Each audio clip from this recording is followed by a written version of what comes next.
पहला प्रश्न। एक ही आरजू है कि इस खोपड़ी से कैसे मुक्ति हो जाए।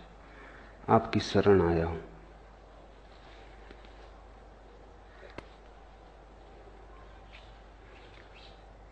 खोपड़ी से मुक्त होने का ख्याल भी खोपड़ी का ही है।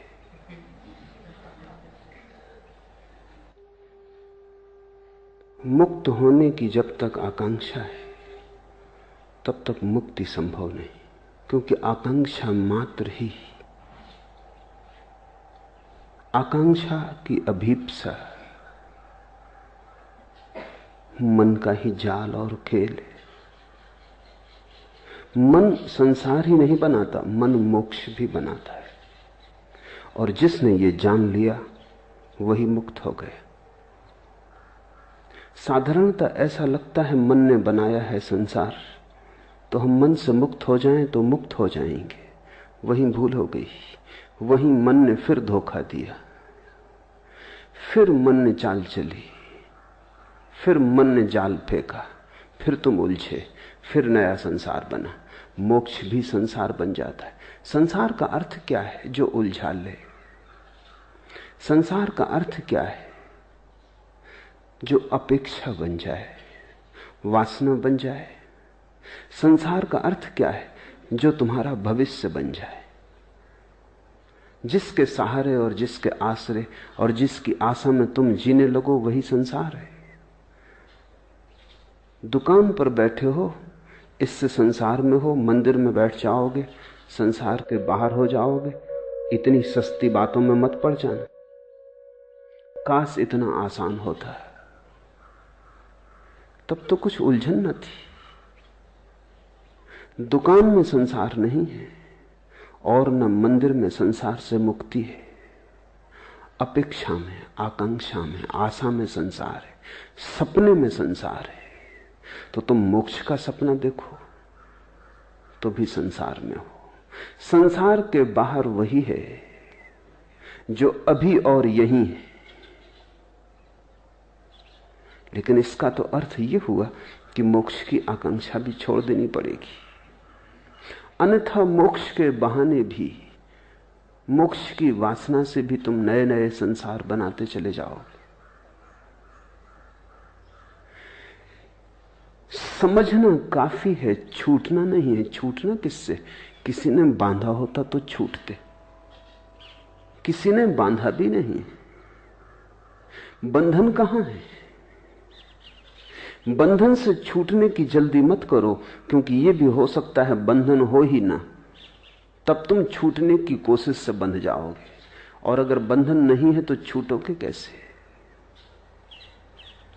बंधन से छूटने की कोशिश मत करो, बंधन को जानने की कोशिश करो कि बंधन कहां है।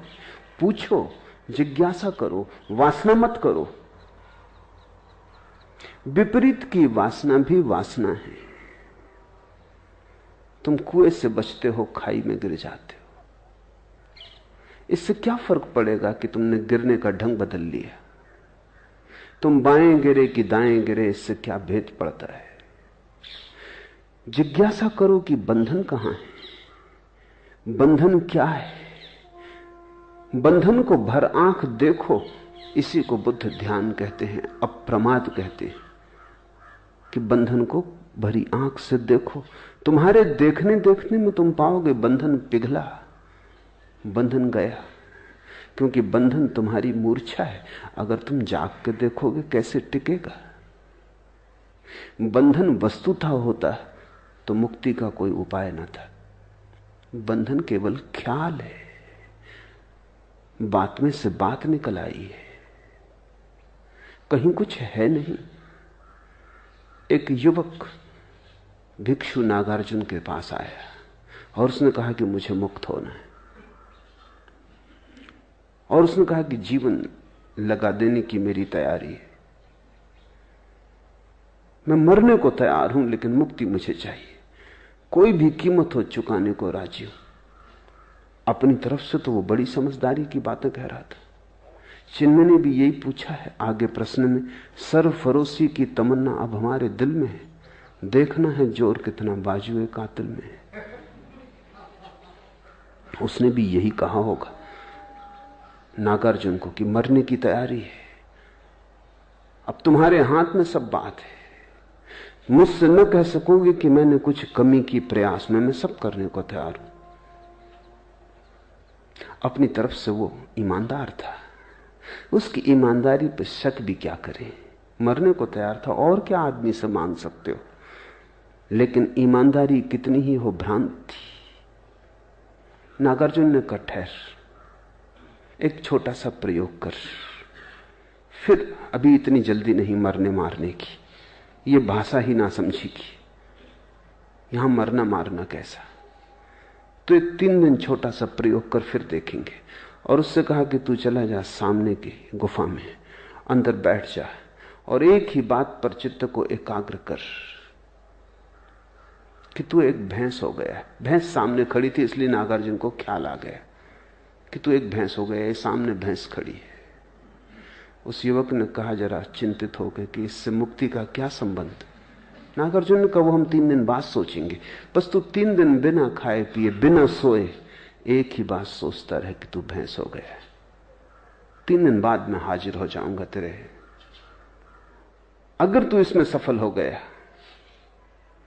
तो मुक्ति बिल्कुल आसान है, फिर मरने की कोई जरूरत नहीं। उस युवक ने सब दांव पे लगा दिया। वो 3 दिन न भोजन किया न सोया। 3 दिन अहिर्निश उसने एक ही बात सोची कि मैं भैंस हूं।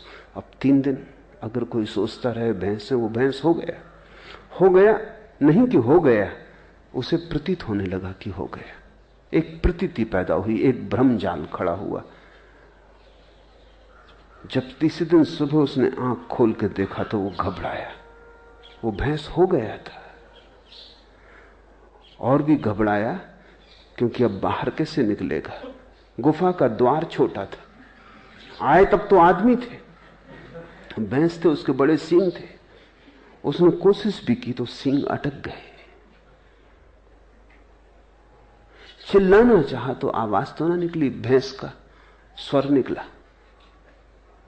जब स्वर निकला तो नागार्जुन भागा हुआ पहुंचा।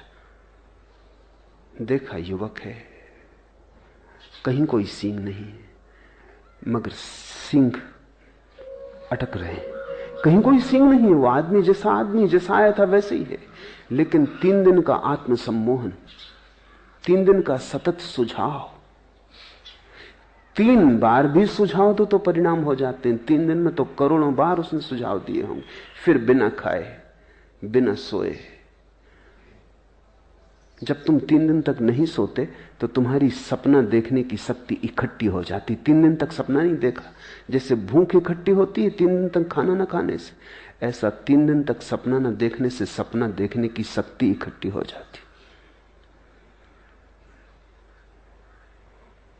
3 दिन की सपना देखने की शक्ति, 3 दिन की भूख।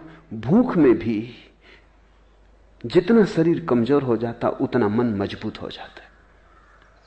भूख से शरीर तो कमजोर होता है, मन मजबूत होता है। इसलिए तो बहुत से धर्म उपवास करने लगे और बहुत से धर्मों ने रात्रि जागरण किया। अगर रात भर जागते रहो तो परमात्मा जल्दी दिखाई पड़ता है, सपना इकट्ठा हो जाता है। अभी इस पर तो वैज्ञानिक शोध भी हुई है और वैज्ञानिक भी इस बात पर राजी हो गए हैं कि अगर तुम बहुत दिन तक सपना न देखो तो हेलुसिनेशंस पैदा होने लगते, फिर तुम जागते में सपना देखने लगोगे, आंख खुली रहेगी और सपना देखोगे। सपना एक जरूरत है, सपना तुम्हारे मन का निकास है, रेचन है। 3 दिन तक जागता रहा, सपने की शक्ति इकट्ठी हो गई। 3 दिन भूखा रहा, शरीर कमजोर हो गया। ये तुमने कभी ख्याल किया, बुखार में जब शरीर कमजोर हो जाए तो तुम ऐसी कल्पनाएं देखने लगते हो जो तुम स्वस्थ हालत में कभी ना देखोगे। खाट उड़ी जा रही, तुम जानते हो कि कहीं उड़ी नहीं जा रही, अपनी खाट पे लेटे हो, मगर शक होने लगता है क्या गया है तुम्हें। शरीर कमजोर है। जब शरीर स्वस्थ होता है तो मन पर नियंत्रण रखता है, जब शरीर कमजोर हो जाता है तो मन बिल्कुल मुक्त हो जाता है। और मन तो सपना देखने की शक्ति का ही नाम है। बीमारी में लोगों को भूत प्रेत दिखाई पड़ने लगते हैं, स्त्रियों को ज्यादा दिखाई पड़ते हैं पुरुषों की बजाय, बच्चों को ज्यादा दिखाई पड़ते हैं प्रौढ़ों की बजाय। जहां जहां मन कोमल है और शरीर से ज्यादा मजबूत है, वहीं वहीं सपना आसान हो जाता है। 3 दिन का उपवास, 3 दिन की अनिद्रा, और फिर 3 दिन सतत एक ही मंत्र। यही तो मंत्र योग है। तुम बैठे अगर राम राम राम राम कहते रहो कई दिनों तक, पागल हो ही जाओगे। एक सीमा है झेलने की। वो 3 दिन तक कहता रहा, मैं भैंस हूं, मैं भैंस हूं, मैं भैंस हूं। हो गया, मंत्र शक्ति काम कर गई। लोग मुझसे पूछते मंत्र शक्ति, उनको मैं ये कहानी कह देता हूं, ये मंत्र शक्ति है।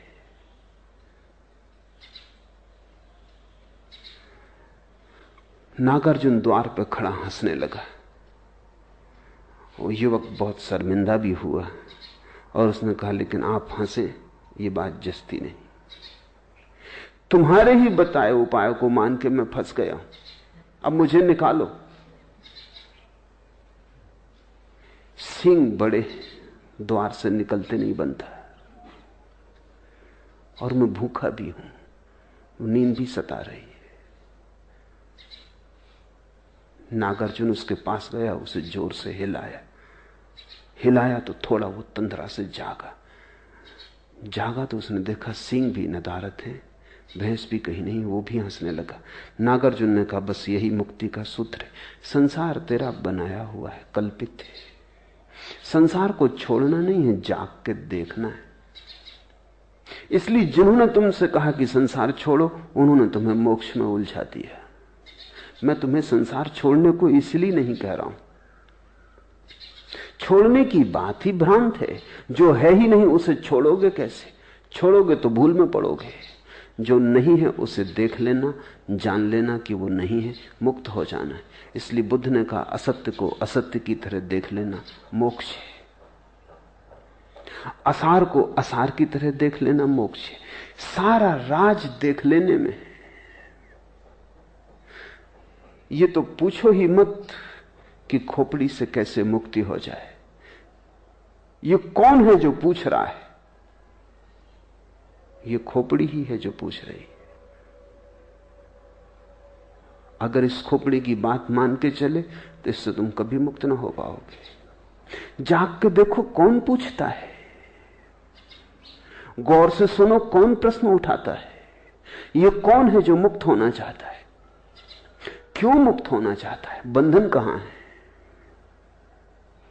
और जिसने भी जाग के देखा वो हंसने लगा, क्योंकि बंधन उसने कभी पाए नहीं।